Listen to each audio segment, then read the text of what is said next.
Chapter 5. I must confess that as I descended to the supper-room I could not help thinking of Lucien's last remark.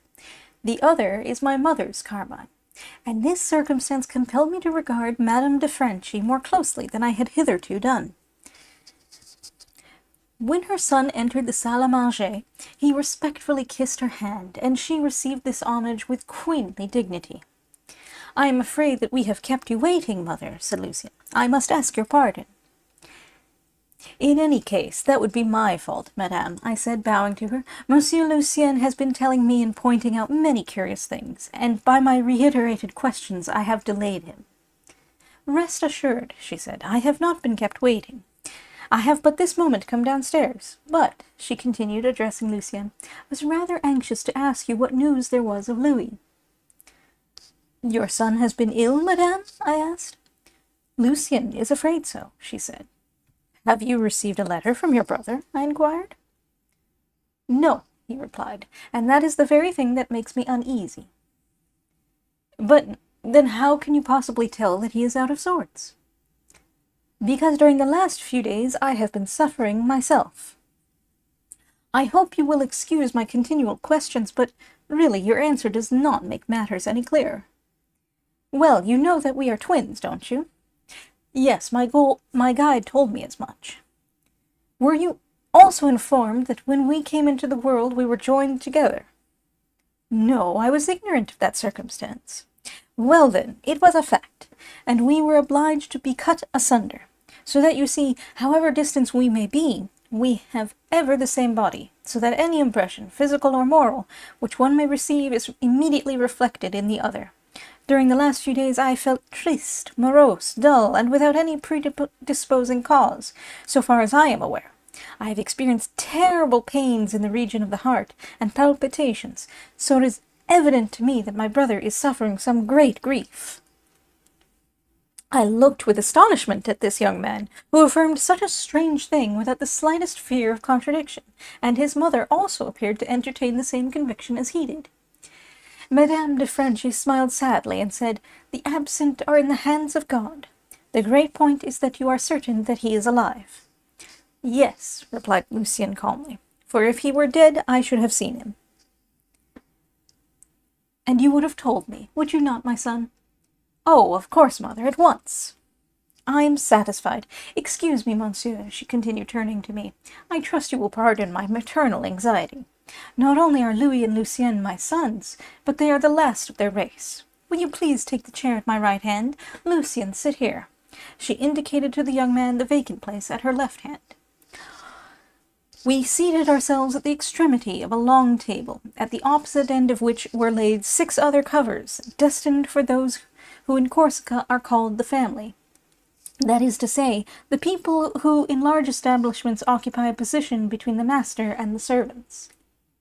The table was abundantly supplied with good cheer, but I confess that although at the moment blessed with a very good appetite, I contented myself with eating and drinking, as it were, mechanically, for my senses were not in any way attracted by the pleasures of the table, for indeed it appeared to me that I had entered into a strange world when I came into that house, and that I was now living in a dream.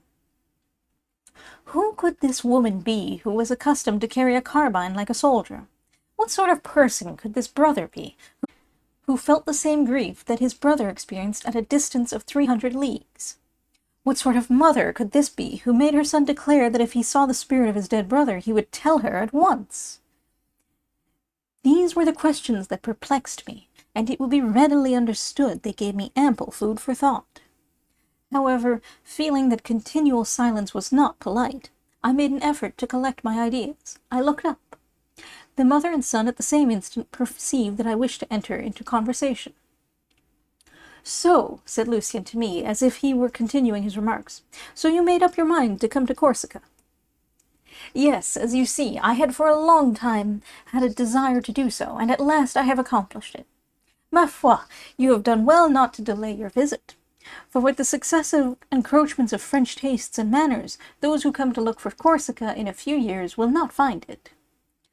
"However," I replied, "if the ancient national spirit retires before civilization and takes refuge in any corner of the island, It certainly will be in the province of Sartène, and in the valley of the Tavaro.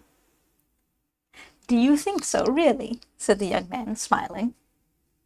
Yes, and it appears to me that here at the present moment there is a beautiful and noble tablet of ancient Corsican manners. Yes, and nevertheless, even here, between my mother and myself, in the face of 400 years of reminiscences of this old fortified mansion, the French spirit has come to seek out my brother, has carried him away to Paris, when he will return to us a lawyer. He will live in Ajaccio instead of dwelling in his ancestral home. He will plead, if he possesses the talent. He may be nominated Procureur du Roi, perhaps. Then he will pursue the poor devils who have taken a skin, as they say here. He will confound the assassin with the avenger, as you yourself have done already.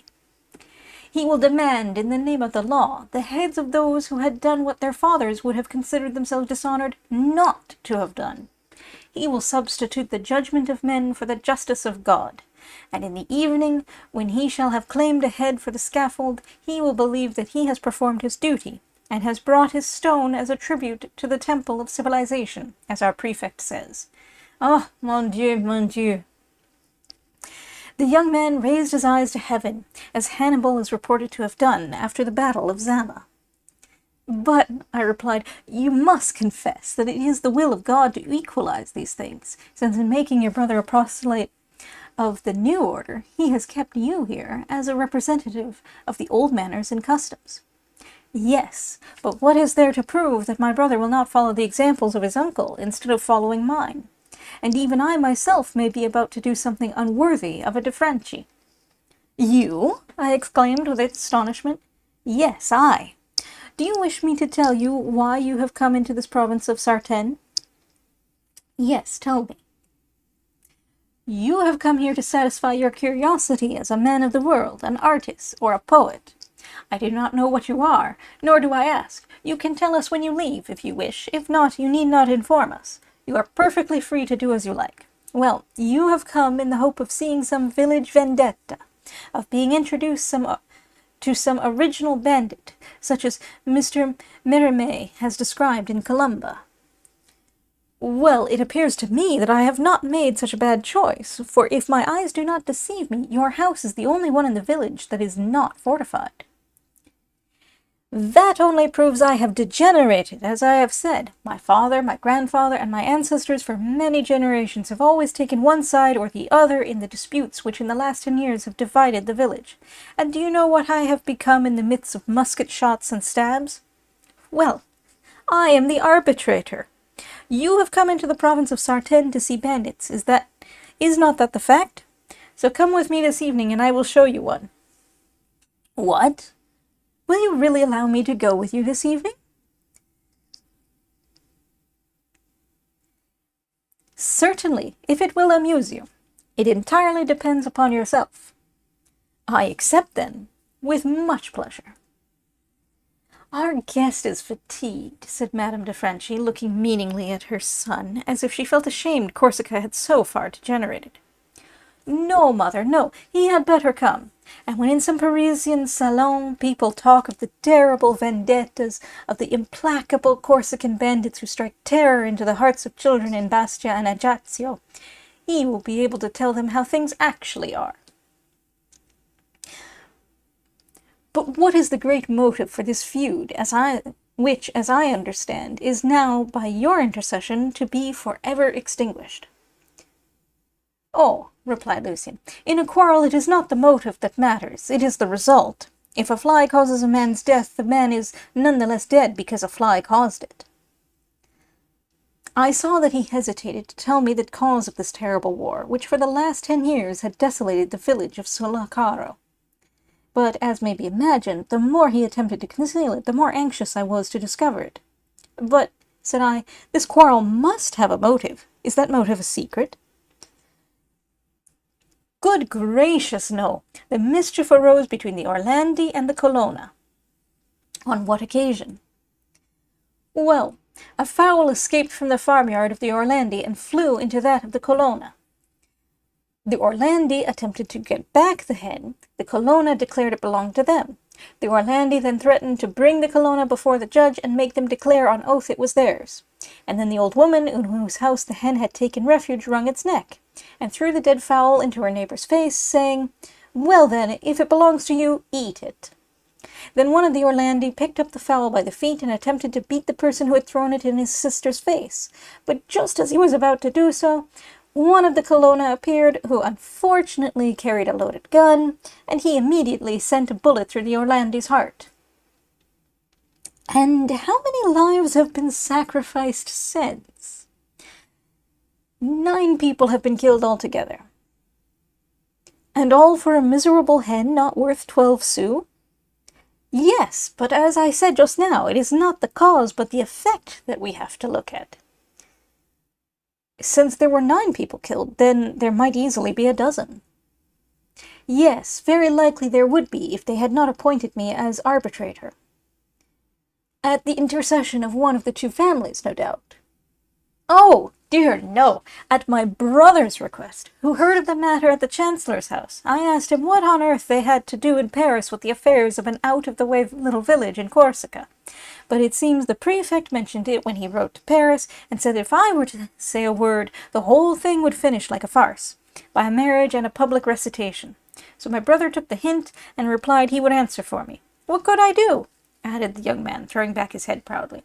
It shall never be said that a de Franchi passed his word for his brother, and that his brother did not fulfill the engagement.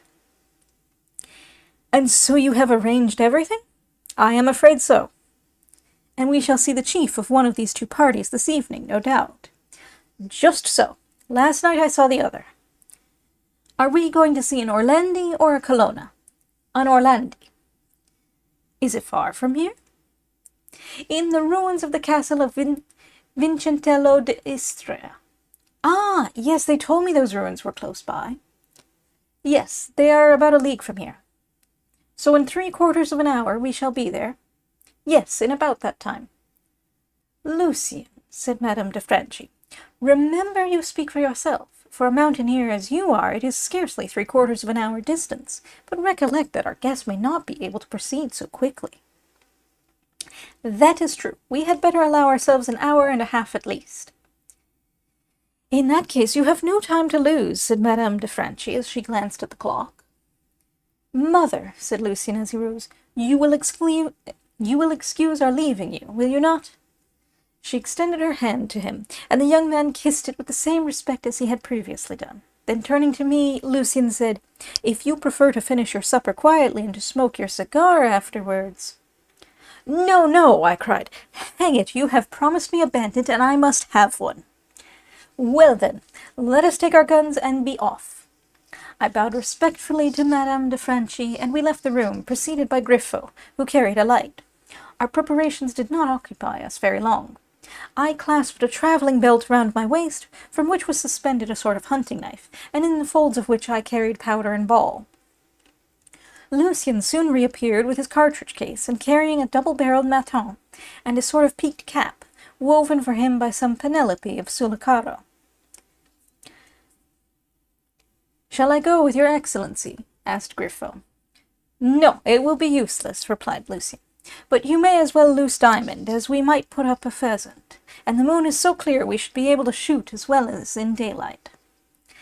An instant afterwards a great spaniel bounded out and jumped joyously around its master. We had not gone many paces from the house when Lucien turned round and said, By the by, Griffo, tell them that if they hear any shots on the mountain, that it is we who have fired them. Very well, your excellency.